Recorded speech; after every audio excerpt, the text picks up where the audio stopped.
हमने चिंतन को उपादेय समझ रखा है। चिंतन कोई उपादेय चीज नहीं है।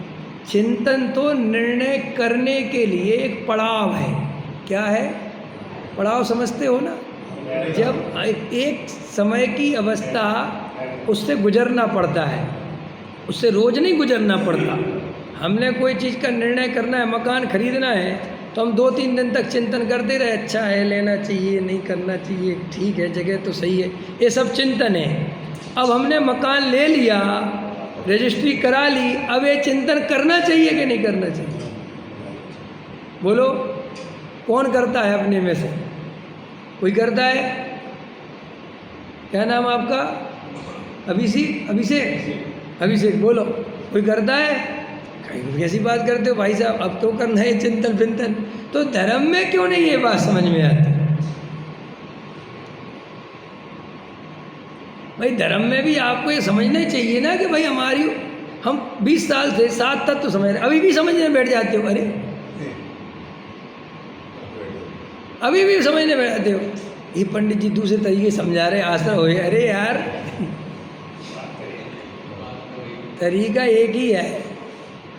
ये दुकानदार होते ना, कपड़े के व्यापारी, कपड़ा उतना ही है, कुछ दम वो नहीं है। अरे आपको पहले कुछ दिखाए, अरे आपको सब नया डिजाइन दिखाते, कुछ नहीं है, तुझे घुमा फिरा के दे, नहीं सब वही है। तो तेरे को बस आदत है। महिलाएं होती ना, वो जाएगी क्या बोलते, साड़ी वाड़ी लेने के लिए, अब वो पहली दिखाएगा, ये तो बहुत अच्छी लग रही है, लेकिन लेंगी कभी नहीं पहली वाली। हाँ ये तो ठीक है, साइड में पूछिएगा। अब वो कहते, वे होशियार होते दुकानदार, वे और 10 भी देते। फिर बाद में ये देखो मैडम, जो आपने पहली ली थी वो ही बहुत अच्छी है। हाँ बात तो सही है, लग तो यही अच्छी है। अब ले दे के ली तो वही, लेकिन जो आधा घंटा इधर और कुछ मिल जाए, और कुछ मिल जाए, और कुछ मिल जाए, और कुछ मिल जाए, और अच्छा मिल जाए, ऐसे सोचते ना। ऐसे ही धर्म में भी आदत पाड़ रखी है। कुछ और स्पेशल सुनने मिल जाए, कोई और पंडित जी बढ़िया मिल जाए, वे कुछ और अच्छा बता दें, क्या पता कोई शास्त्र में और विवक्षा मिल जाए, और पढ़ो भैया। अरे भैया ये कोई वो थोड़ी चल रहा है। वस्तु का स्वरूप 2 और 2 4 जैसा है। एक द्रव्य दूसरे द्रव्य का करता धरता नहीं नक्की कर, शरीर होता भिन्न भिन्न नक्की कर, नो कर्म द्रव्य कर्म भाव कर्म आत्मा से भिन्न नक्की कर। एक द्रव्य दूसरे द्रव्य में कुछ नहीं कर सकता। देव साथ गुरु का राग भी है, आता भले ही है, लेकिन कोई रखने लायक नहीं है, नक्की कर। 4-6 तो बातें ही है, 10 और है क्या उसमें? 10 बातों से ज़्यादा नहीं है। प्रजाप जी न्याय के ग्रंथ इतने लिखे, ये सब दूसरों को खंडन मंडन के लिए लिखे। तुम्हारे हमारे क्या कहने, वो पढ़ के अरे साहब ठीक है, जितनी ज़रूरत थी उतना ज्ञान हो गया, नहीं समझ में आया। अब परोक्ष के कितने वेद, प्रत्यक्ष के कितने वेद, समझ में आया? क्यों? ज्ञान के कितने भेद।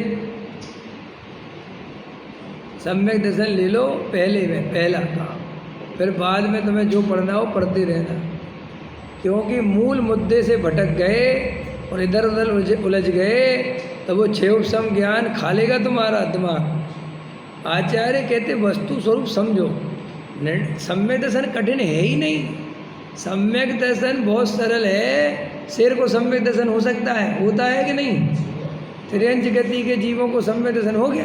अब क्या करते होंगे दिन भर? हो गया सम्यक दर्शन, बताओ अब क्या करते होंगे? रोते रहते होंगे कि हम कहाँ फंस गए, त्रियंच गति से कब छूटेंगे है। और ऐसा कुछ नहीं है। अगर ऐसा रोता रहे तो वो सम्यक दृष्टि नहीं है।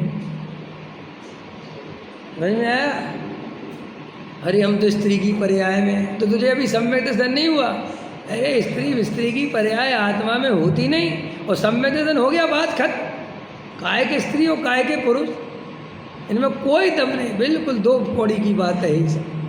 तो चिंतन उपादेय नहीं है। चिंतन भी बस जब तत्व निर्णय होता है उसके पहले होता है, और जब तत्व निर्णय हो गया बात खत्म हो गई। अब उस चिंतन की कोई ज़रूरत नहीं। और फिर क्या करना? आनंद लेना बस।